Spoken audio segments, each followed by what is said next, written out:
नमस्कार, स्वागत करते हैं पूसा समाचार के इस खास अंक में।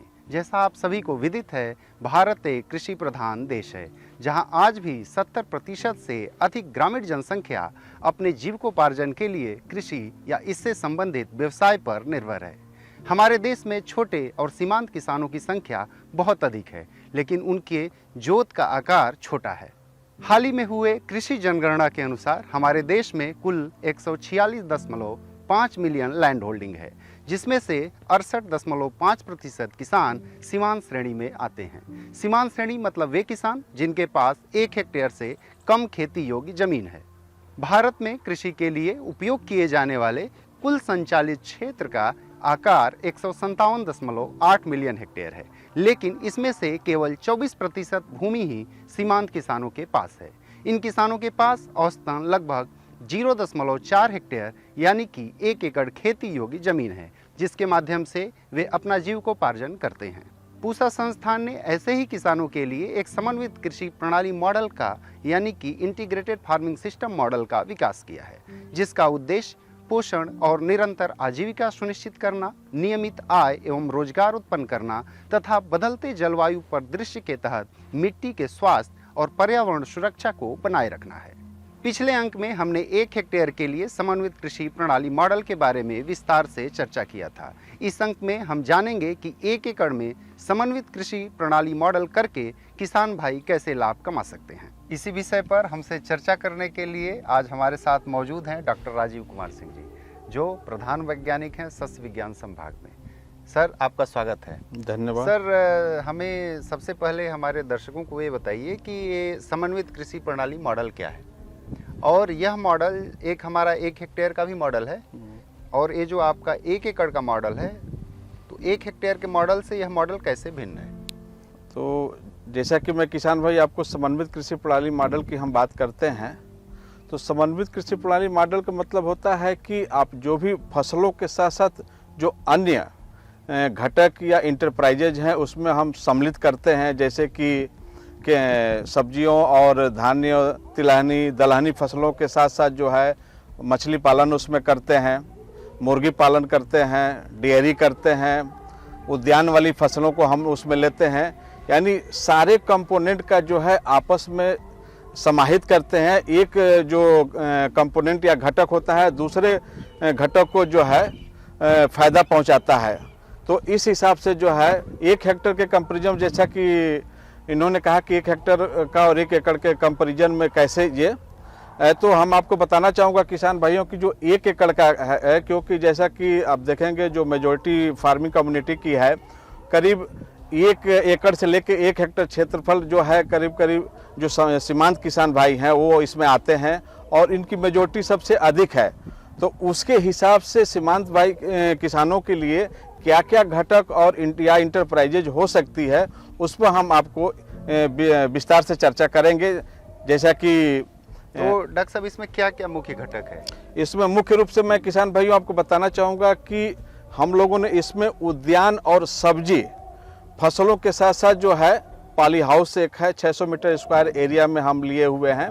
50 मीटर स्क्वायर एरिया में हम मशरूम की खेती करते हैं, और जो 5 फैमिली मेंबर हैं उनके लिए करीब 1250 मीटर स्क्वायर एरिया में, क्योंकि सबसे पहले है कि उनको खाने के लिए चाहिए, जो पोषण सुरक्षा की हम बात करते हैं, तो 1250 मीटर स्क्वायर एरिया हम जो 5 मेंबर हैं उनके दिए हुए हैं, और 600 मीटर स्क्वायर पॉली हाउस के लिए हमने दिया हुआ है। इसके साथ साथ जो है 1150 मीटर स्क्वायर एरिया में हम एग्री हर्टी सिस्टम बोलते हैं, जैसे बागवानी के साथ साथ जो सीजनल जो सब्जियां होती हैं उसको हम लेते हैं, और 1000 मीटर स्क्वायर एरिया में हम जो है सब्जियां हैं सीजनल, फल फूल हैं उसको हम लेते हैं, और 10 इसमें हमने हनी बी बॉक्स लगाया हुआ है 1 एकड़ के हिसाब से।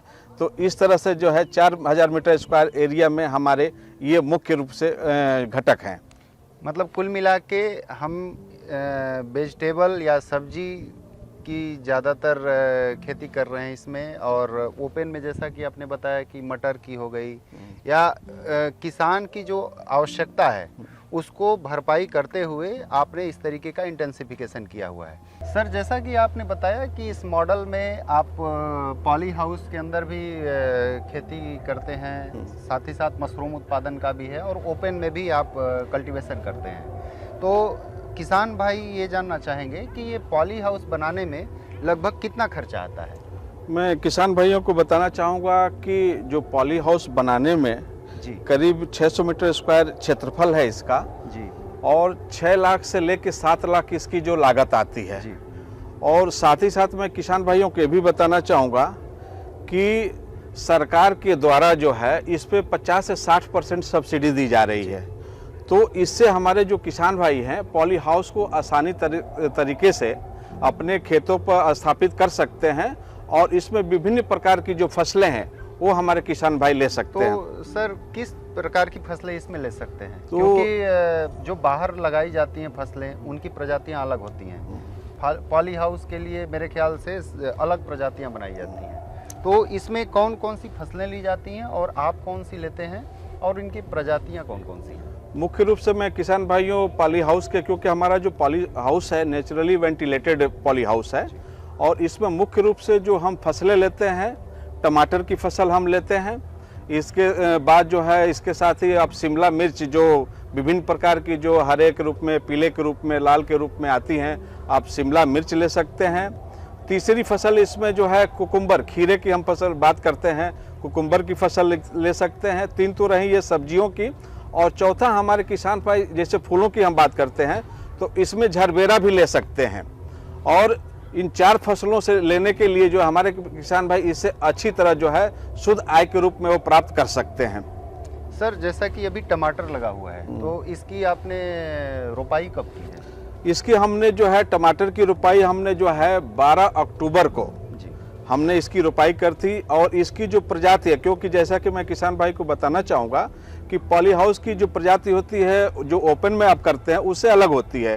तो इस प्रजाति की जो नाम है यन 4262 है, और ये प्रजाति जो है करीब, अब जैसा कि मैंने पहले आपको बताया कि 600 मीटर स्क्वायर क्षेत्रफल में है, तो टोटल इसमें जो नर्सरी हम लगाते हैं करीब 2400 हमने नर्सरी इसमें हम लगाते हैं। और ये अक्टूबर से लेके आपको अप्रैल के अंतिम सप्ताह तक जो है इस पॉली हाउस के अंदर हमारे किसान भाई टमाटर ले सकते हैं।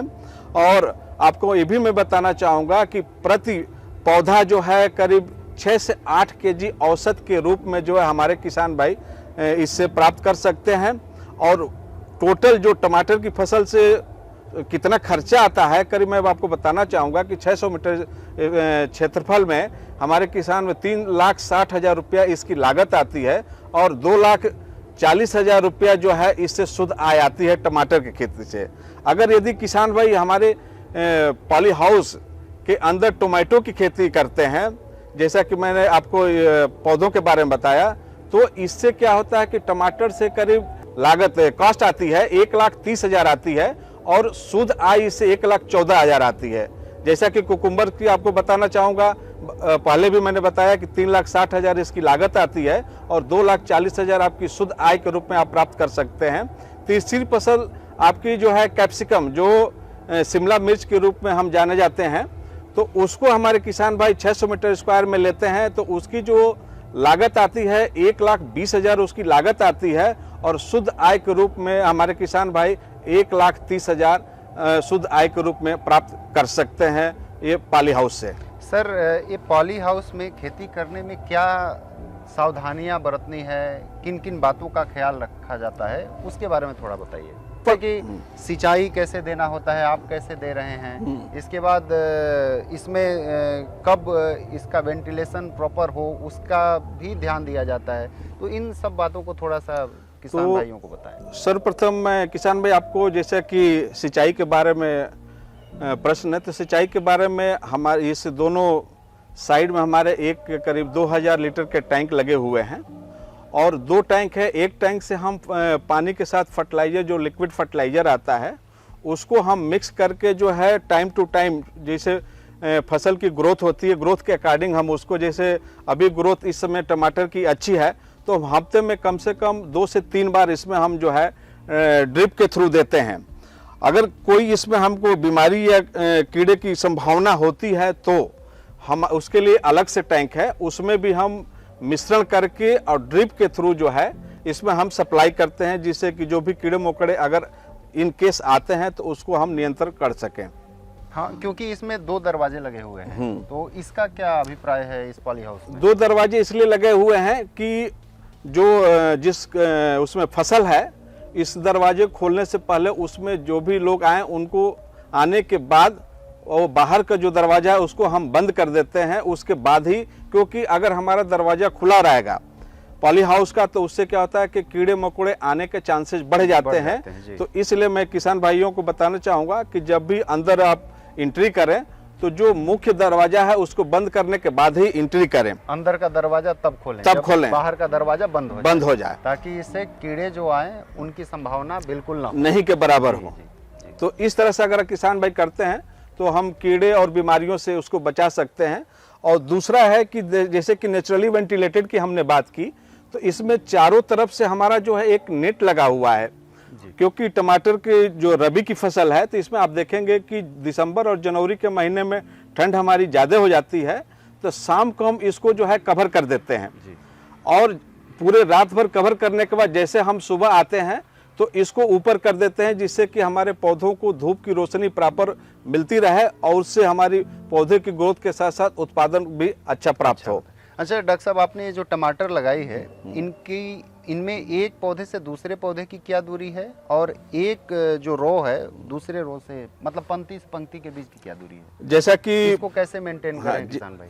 मैं किसान भाई को बताना चाहूँगा, जैसे कि पौधे से पौधे की आप देखेंगे कि जो ड्रिप का जो होल होता है, डिपर होता है, उसका जो है 30 सेंटीमीटर पर है, तो उसके अकॉर्डिंग प्लांट टू प्लांट हमने 30 सेंटीमीटर रखा हुआ है और रो टू रो इसको जो है हमने करीब जो है 75 सेंटीमीटर रखा हुआ है, जिससे कि रो टू रो इसलिए ज़्यादा रखते हैं कि जो नंबर ऑफ ब्रांचेज हैं, शाखाएं हैं, प्रॉपर वो निकलें और उसमें नंबर ऑफ फ्रूट्स भी ज़्यादा आएंगे, तो इसलिए रो टू रो हम 75 सेंटीमीटर और प्लांट टू प्लांट हम 30 सेंटीमीटर रखते हैं। अच्छा, ये पौधे को रस्सियों के सहारे आप ऊपर उठा रहे हैं, इसका क्या मकसद है? इसका मेन मकसद ये है क्योंकि इसकी जो हाइट होती है करीब 10 फीट तक इसकी हाइट होती है, और रस्सी हम इसलिए देते हैं कि पौधे को सपोर्ट करने के लिए। अगर सपोर्ट हम नहीं देंगे तो क्या होगा कि ये नीचे जमीन पर आ जाएगा, और नीचे से हम इसको ट्रिम भी करते रहते हैं कि ज़्यादा हाईवी ना हो। दूसरी है कि जो भी इसमें फ्रूट आएंगे वो आपकी जो फ्रूट की जो सेल्फ लाइफ है और क्वालिटी है वो बहुत अच्छा होगा। सर, अभी तो हम बात कर रहे हैं कर लिए कि ये जो समन्वित कृषि प्रणाली मॉडल जो 1 एकड़ का डेवलप किया गया है, इसमें एक कंपोनेंट हो गया पॉली हाउस में जो सब्जियों की खेती हो रही है, दूसरा एक सबसे अहम और इम्पॉर्टेंट कंपोनेंट है मशरूम उत्पादन का। तो एक कितने एरिया में इसको रखा गया, क्योंकि इंटीग्रेटेड फार्मिंग सिस्टम में जो लैंड का एलोकेशन होता है वो बहुत महत्वपूर्ण होता है, तो इसको आप कितने एरिया में ले रहे हैं और इसके प्रोडक्शन के लिए किन किन बातों का ध्यान दे रहे हैं और किस तरीके के मशरूम का प्रोडक्शन आप कर रहे हैं? सर्वप्रथम मैं किसान भाई आपको मैं बताना चाहूँगा जी कि 1 एकड़ के हिसाब से इसमें हमने 50 मीटर स्क्वायर क्षेत्रफल में जो है मशरूम की एक हमारी इकाई है इसमें जी, और इसमें हम वर्टिकल फार्मिंग के रूप में जो है मशरूम की खेती कर रहे हैं। अभी हमारे पास आप देखेंगे कि बटन मशरूम लगा हुआ है और पर मीटर स्क्वायर एरिया जो है लागत उसी है उसकी 133-34 रुपये के आसपास आता है। और हमारे किसान भाई आप देखेंगे कि पर मीटर स्क्वायर एरिया से करीब 8 से 10 केजी हम शुद्ध मशरूम जो है लेते हैं, तो वो 50 मीटर स्क्वायर क्षेत्रफल है, तो अगर हम पर मीटर स्क्वायर एरिया से 10 केजी भी मशरूम ले रहे हैं तो करीब एक फसल से हम 500 केजी के आसपास जो है मशरूम प्राप्त कर सकते हैं। और अभी इस समय जो हमारा जो सेल काउंटर पर जो रेट है मशरूम का करीब 150 रुपया प्रति किलोग्राम मशरूम की कॉस्ट है, तो 500 केजी में अगर 150 की आप मल्टीप्लाई करेंगे तो करीब शुद्ध आय के रूप में आप देखेंगे करीब 70 से 75 हज़ार रुपया जो है हमारे किसान भाई को एक फसल से मिल सकता है। अगर हमारे किसान भाई साल में करीब 3 फसल मशरूम की ले सकते हैं तो आप देखेंगे कि 75 × 3 आप कर देंगे तो करीब करीब जो है आपको 2 लाख रुपए के आसपास जो है पूरे साल में केवल एक मशरूम से ले सकते हैं। और जैसा कि आपको मैं बताना चाहूँगा कि हमारे किसान भाई के पास क्योंकि गेहूं के भूसे पर हम मशरूम करते हैं, धान का पुआल होता है या सरसों का होता है, तो जो आपके पास अवेलेबल है उसके साथ जो है मशरूम की खेती आप कर सकते हैं। और आपके पास गोबर की भी खाद सड़ी होती है, फसल अवशेष भी होता है, तो सारी चीजें आपके पास है। और इसमें केवल हमारे किसान भाई को जो सीड की हम बात करते हैं, जिसको स्पान बोला जाता है, एक ये फंगस होता है और गेहूं के दाने में इसकी हम कोटिंग किए रहते हैं। तो पर केजी के हिसाब से हमारे किसान भाई देखेंगे, जैसा कि आपको मैं बताना चाहूँगा, स्पान की जो लागत आती है 1 किलोग्राम की, वो करीब 80 रुपये प्रति केजी आता, 1 केजी के हिसाब से आता है। तो 50 मीटर स्क्वायर क्षेत्रफल में है, तो इसमें करीब 50 से 60 किलोग्राम जो है हमारा स्पान लगता है 50 मीटर स्क्वायर एरिया में। और इससे हम करीब 500 किलोग्राम जो है एक फसल में मशरूम की जो है क्या बोलते हैं उत्पादन लेते हैं।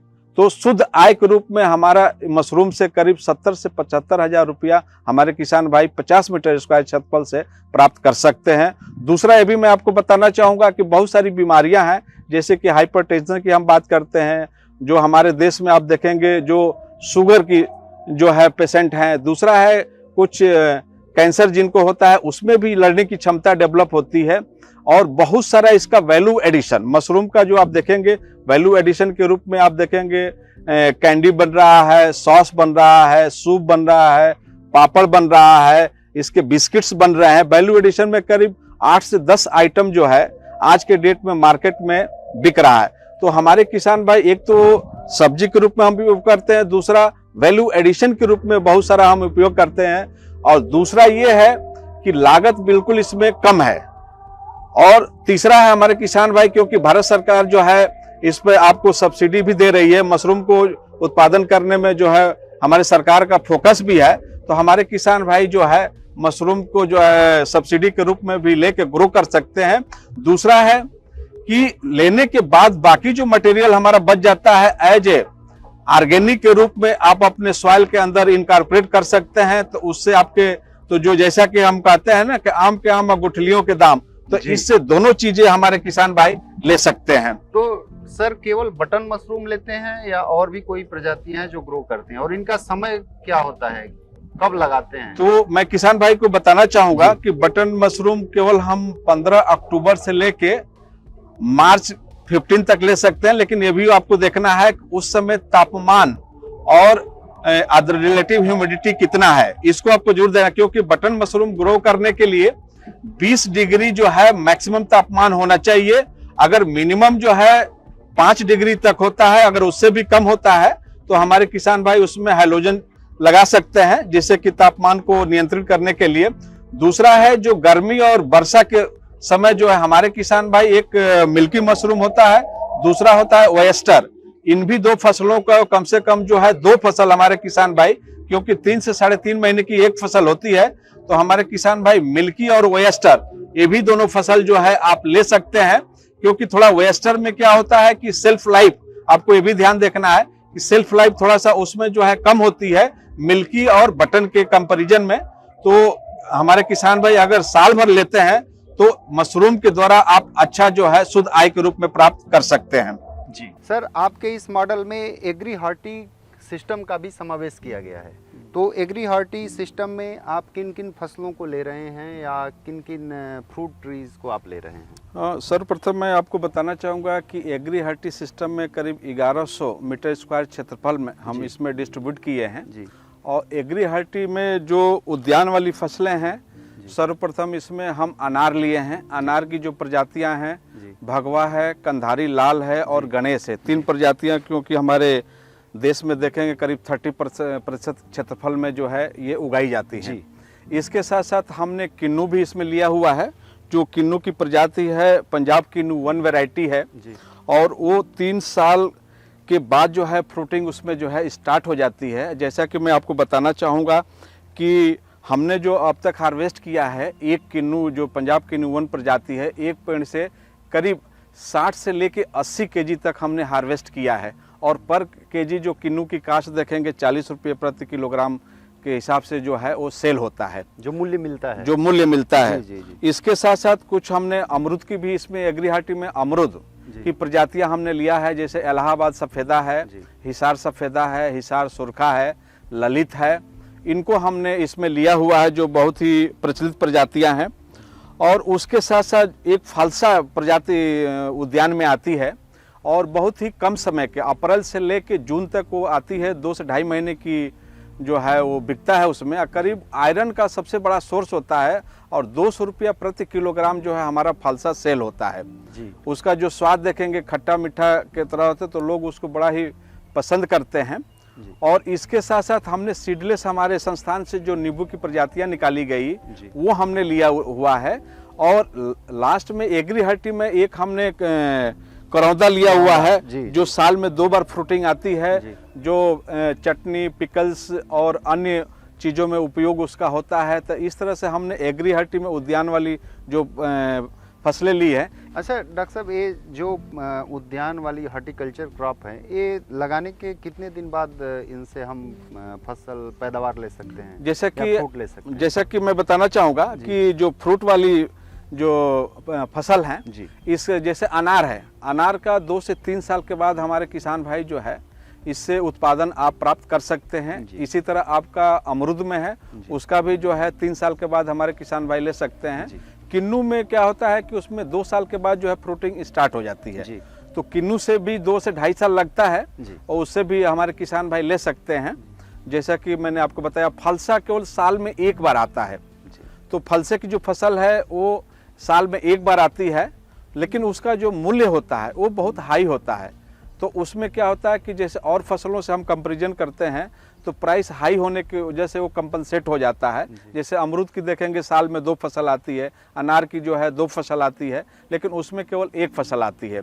इसके साथ साथ आपका नींबू है, नींबू भी आपका जो है साल में 2 बार आता है, तो हम इसमें नींबू भी लेते हैं।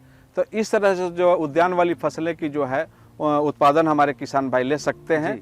अच्छा, आप जैसा अभी बता रहे थे कि उद्यान फसलों के बीच में आपने फसल लगाया हुआ है, तो ये इनमें कौन कौन सी हम फसल ले सकते हैं और इन फसलों को लेते हुए किन बातों का ध्यान रखना चाहिए? क्योंकि आपने जो डिस्टेंस रखा हुआ है वो काफ़ी दूरी पे रखा हुआ है, तो उससे क्या हो रहा है कि जो इसमें सनलाइट है उसका प्रकाश प्रॉपर आ रहा है। तो इनमें किन किन फसलों को हम ले सकते हैं? तो मैं किसान भाई आपको बताना चाहूँगा कि एग्री हर्टी सिस्टम में जो सब्जियों के रूप में हम जैसे रबी की अभी समय चल रहा है, तो इसमें हमने एक तो लिया हुआ लीफी में पालक है जी, जिसको पूसा आल ग्रीन के नाम से बहुत ही प्रचलित हमारी प्रजाति है जी। दूसरा है पूसा सरसों साग 1, जो सब्जी के रूप में हम वो ले रहे हैं। तीसरा हम बैगन के रूप में पूसा उत्तम हमारी वैरायटी है जो गोल होती है, उसको हम लेते हैं। और इसके साथ साथ ये हमने लहसुन भी इसमें लिया हुआ है। रबी की जो है मसाले वाली फसलें में लहसुन आती है, जो यमुना सफ़ेद जो प्रजाति है उसको हमने लिया हुआ है। और इसके साथ साथ हमने प्याज भी इसमें लिया हुआ है, पूसा रिद्धि। तो प्याज के साथ साथ जो है कुछ एरिया में हमने जो है आलू की भी लिया हुआ है, आलू की जो प्रजाति है कुफरी पुखराज है। तो इस तरह से जो सब्जियों में आप देखेंगे कि एग्री हर्टी सिस्टम में, ये तो हमारी रबी की फसल हो गई। इसी तरह हमारे किसान भाई जैसे वर्षा के समय या खरीफ के समय जो होता है उसमें आप जो है क्या बोलते हैं, घिया ले सकते हैं, तोरई ले सकते हैं, करेला ले सकते हैं, भिंडी ले सकते हैं, लोबिया ले सकते हैं। आपको ये देखना है कि जो हमारा एग्री हर्टी सिस्टम है उसमें जो दूसरी हम सब्जियों की फसल लेते हैं तो उसकी ग्रोथ बहुत ज़्यादा ना हो, ग्रोथ कम हो, और उसका जो है मार्केट प्राइस के पॉइंट ऑफ व्यू से आपको जो है अच्छा हो। तो इस तरह की चीज़ें आप ले सकते हैं। जैसे गर्मी में हमारे किसान भाई जो है आप भिंडी ले सकते हैं। भिंडी में आप देखे होंगे एक हरी भिंडी है, एक लाल वाली जो भिंडी ऑरेंज कलर की आती है। तो जितना हम कलरफुल लेते हैं वो एंटीऑक्सीडेंट होता है और मार्केट प्राइस भी अच्छा मिलता है। उसी के साथ साथ आपका जो है जैसा कि हमने खरीफ के समय बताया, इसी तरह समर में आपको जो है भिंडी है, लोबिया है, करेला है, लौकी या घिया की हम बात करते हैं, हमारे किसान भाई ये ले सकते हैं। तो इस तरह के हम जो एग्री हर्टी सिस्टम में जो है उद्यान के साथ साथ जो सब्जियों की फसल हम इसमें लेते हैं। और इससे क्या होता है कि दोनों के कंपैरिजन में आप देखेंगे हमारे किसान भाई को जो है शुद्ध आय के रूप में करीब 25 से 30 हज़ार रुपया जो है आप नेट जो है हमारे 1100 मीटर स्क्वायर क्षेत्रफल से केवल हम सब्जियों से ले लेते हैं। जी अच्छा, मेरा जैसा कि इसमें देख रहे हैं कि इसमें आपने इस तरीके की फसल ली है, खास करके सब्जी लिया है या हॉर्टिकल्चर क्रॉप लिया है, प्रोटेक्टेड कल्टीवेशन कर रहे हैं, पॉली हाउस के अंदर मशरूम प्रोडक्शन कर रहे हैं, तो ये उन किसानों के लिए भी बहुत बहुपयोगी होगा जो शहर के आसपास जिनका खेत है। तो इस पे आपका क्या? इसमें ये है कि मैं किसान भाई को बताना चाहूँगा, क्योंकि शहर के जो अर्बन एरिया है जी वहाँ पे हमारे किसान भाई पॉली हाउस की जिसे हम बात करते हैं, तो थोड़ा सा हमारे किसान भाई ऑफ सीजन कल्टीवेशन अगर पॉली हाउस के अंदर लेते हैं तो उनको जो मूल्य होगा, जो मार्केट प्राइस, जो बाजार का जो मूल्य होगा, वो उनको बहुत अच्छा मिलेगा। दूसरा है कि शहर से लगा हुआ है तो आसानी से उसकी जो है बिक्री हो जाती है। तीसरा है, जैसा कि आपने मशरूम का कहा, तो मशरूम भी क्योंकि इसके लिए सबसे बड़ा है कि उसमें कोई मृदा की जरूरत नहीं होती है। जो भी हमारा फसल अवशेष होता है उसको हम समाहित करते हैं। तो इस तरह से हमारे किसान भाई अगर 1 एकड़ में खेती करते हैं तो जैसा कि मैं आपको बताना चाहूँगा कि सारे घटक या कंपोनेंट के द्वारा हमारे किसान भाई इस समन्वित कृषि प्रणाली मॉडल से जो है 1,70,000 के आसपास शुद्ध आय के रूप में प्राप्त कर सकते हैं। अच्छा सर, एक हमारा अंतिम सवाल है कि ये मॉडल 1 एकड़ के लिए है, तो यदि कोई किसान है जिसके पास 1 एकड़ की ज़मीन है और इस तरीके के मॉडल को वो अपने खेतों पे लगाना चाह रहा है, तो शुरुआत में उसको किन किन बातों का ध्यान देना चाहिए ताकि उसका जो शुद्ध लाभ है वो ज़्यादा से ज़्यादा, जैसा कि आप बता रहे हैं कि इसमें लगभग 1,70,000 से 2.5 लाख तक रुपए शुद्ध आय ले सकते हैं या ले रहे हैं, तो कैसे मतलब इसकी शुरुआत करें, उसके लिए आप पहले तो हाँ, मैं किसान भाई को बताना चाहूँगा जी कि अगर इस तरह का समन्वित कृषि प्रणाली आपको अपनाना है तो पहले तो आपको ये देखना है कि जो हम ग्रो करेंगे मार्केट, जो कि मुख्य रूप से मार्केट बहुत बड़ा सोर्स होता है, जिससे कि जो भी हम प्रोड्यूस करते हैं तो मार्केट आपका जो है नियर डियर, क्योंकि बहुत ज़्यादा क्वांटिटी तो है नहीं, तो आपका नियर डियर जो भी प्रोड्यूस हो रहा है वो आसानी से सेल हो जाए। जी, इसको आपको ध्यान में रखना है। दूसरा है कि क्वालिटी की हम बात करते हैं, गुणवत्ता की हम बात करते हैं, बहुत सारे प्रजातियां जो बायोफोर्टिफाइड आ गई है, तो आप इसको भी समाहित कर सकते हैं इसके समन्वित कृषि प्रणाली के अंदर, क्योंकि जैसा कि आप देख रहे हैं कि सब्जी और एग्री हर्टी को हम प्रमोट कर रहे हैं, तो इसमें मुख्य रूप से आपको ये देखना है कि सीजन वाइज हमारे किसान भाई एक तो इसमें समय से आपको जो है बुआई अब्लिक रोपाई भी आप समय से कर दें, समय से जो प्रबंधन, उर्वरक प्रबंधन की हम बात करते हैं, पैकेज एंड प्रैक्टिसेस की हम बात करते हैं, इसको आपको ज़रूर ध्यान में रखना है, क्योंकि अगर आप समय से करेंगे तो इसका क्या होता है कि उत्पादन आपको अच्छा प्राप्त होता है और उसके साथ साथ आपको जो है जो बाजार मूल्य है वो आपको अच्छा मिलता है। ये आपको ध्यान में रखना है, क्योंकि जैसे भी आप लेट करेंगे तो फिर उसका जो ग्रोथ है वो भी प्रभावित होता है और उस उत्पादन को भी प्रभावित करता है। तो इन सब चीज़ों का अगर ध्यान में रखते हैं तो अधिक से अधिक आप हमारे किसान भाई आय प्राप्त कर सकते हैं। अच्छा सर, एक और जो समन्वित कृषि प्रणाली मॉडल का जो कंसेप्ट है कि इसमें रोजगार का सृजन होता है, तो आपके इस 1 एकड़ का जो मॉडल है इसमें रोजगार का सृजन कैसे हो रहा है, ये थोड़ा सा हमारे किसान भाइयों को बताएं, तो खास करके उनको जो युवा हैं और जिनके पास 1 एकड़ की जमीन है। जी, तो इसमें हम जैसा कि पहले मैंने बताया किसान भाई कि इसमें 5 मेंबर को हम लेके चलते हैं फार्म फैमिली के, तो उसमें क्या होता है कि जो 5 आदमी हैं तो इसमें पूरे साल भर आपको, जैसे 365 दिन की हम बात करते हैं, तो एक तो पूरे साल मुख्य रूप से जो मेरा उद्देश्य इसका होता है कि एक तो परिवार की जो न्यूट्रिशन, फैमिली न्यूट्रिशन की हम बात करते हैं, परिवार पोषण सुरक्षा की हम बात करते हैं, दूसरा हम मृदा स्वास्थ्य की हम बात करते हैं, और तीसरा round the year income employment generation की हम बात करते हैं। तो एक हमारा जो कृषक परिवार है इसको पूरे साल रोजगार के रूप में, जैसा कि आप देखे होंगे हम इधर उधर जाते हैं, तो उससे बढ़िया है कि 1 एकड़ क्षेत्रफल पर आपको पूरे साल भर करीब करीब 365 दिन आपको जो है रोजगार के रूप में आपको यहाँ कार्य मिलेगा, और इससे आपकी जो है जीवन को उपार्जन है वो आप आसानी से कर सकते हैं, क्योंकि आप जानते हैं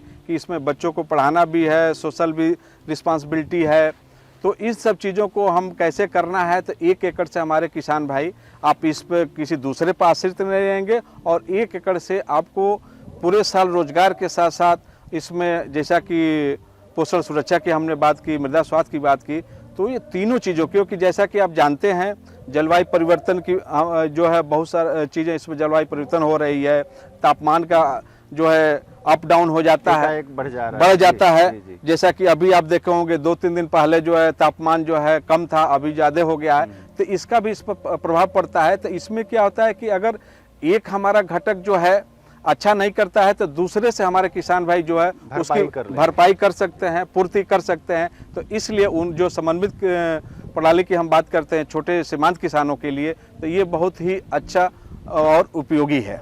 मतलब कि इस मॉडल से आप पूरे साल रोजगार, आय और फैमिली न्यूट्रिशन के साथ साथ जो जलवायु परिवर्तन हो रहे हैं और उसको कैसे इस मॉडल से और बेहतर किया जाए, उस जलवायु परिवर्तन में भी अच्छा उत्पादन लिया जाए, इस मॉडल के करने से ये सारी चीज़ें एक किसान अपना कर सकता है। तो सर बहुत बहुत धन्यवाद। आप इस मॉडल के बारे में विस्तार से बताएं। धन्यवाद। प्रिय किसान भाइयों, बहनों एवं दर्शकों, समन्वित कृषि प्रणाली कृषि के दीर्घकालिक विकास और स्थिरता के लिए एक आवश्यक दृष्टिकोण है। यह किसानों को आर्थिक रूप से सशक्त बनाती है, पर्यावरण को संरक्षित करती है और खाद्य और पोषण सुरक्षा सुनिश्चित करती है। IFS न केवल कृषि उत्पादकता को बढ़ाती है बल्कि ग्रामीण आजीविका में सुधार और पर्यावरणीय समस्याओं के समाधान का एक प्रभावी साधन भी है। बदलते समय और जलवायु संकट को देखते हुए यह प्रणाली अस्थायी कृषि के लिए एक व्यवहारिक और आवश्यक विकल्प प्रस्तुत करती है। हम आशा करते हैं कि आज का यह कार्यक्रम आपके लिए उपयोगी होगा, खासकर उन किसानों के लिए जिनके पास 1 एकड़ कृषि योग्य भूमि है। इसी के साथ आज के कार्यक्रम में बस इतना ही। हम पुनः उपस्थित होंगे अगले शनिवार कुछ नए विषयों के साथ। आज के इस कार्यक्रम में यदि आपका कोई सवाल या सुझाव हो तो आप हमें कमेंट या व्हाट्सएप कर सकते हैं। हमारे संस्थान से जुड़ने के लिए हमारे चैनल को जरूर सब्सक्राइब करें और बेल आइकन दबाना न भूलें, ताकि हमारे चैनल पर अपलोड किए गए सभी वीडियो के नोटिफिकेशन आपको शीघ्र मिले। नमस्कार।